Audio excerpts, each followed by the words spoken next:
So, యాక్చువల్‌గా different different ability ఉంటుంది. అంటే ప్రాబ్లమ్ సాల్వింగ్ ఎబిలిటీ కానీ, లేదంటే గ్రాస్ప్ చేసే మెమరీ పవర్ గానీ, ఇవన్నీ డిఫరెంట్ స్టూడెంట్స్‌లో ఉంటాయి కాబట్టి, సో, శ్రీ చైతన్య ఐఐటీ ప్రోగ్రామ్‌లో customized student approach learning program ద్వారా మీరు ఎలా ఇండివిడ్యువల్ స్టూడెంట్‌ది పెర్ఫార్మన్స్‌ని ఇంప్రూవ్ చేస్తారసలు? టీచింగ్ వేరు, కౌన్సిలింగ్ వేరు.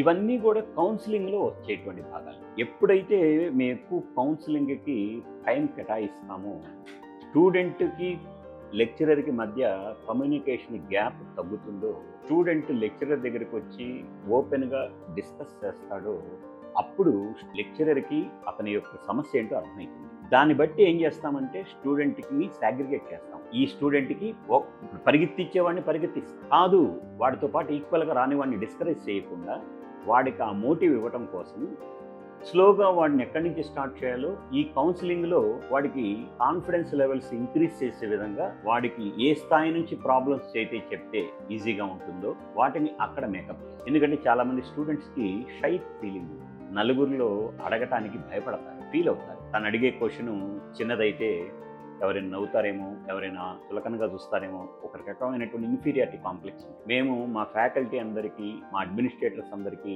ముఖ్యంగా చెప్పేది, మా వైపు నుంచి మేము సాధ్యమైనంత వరకు హానెస్ట్గా ఉండటానికి మేము ఇస్తాం. కానీ ఇప్పుడున్న జనరేషన్లో కొంతమంది స్టూడెంట్స్ దాన్ని మిస్యూజ్ చేసుకుంటాం కూడా జరుగుతుంది.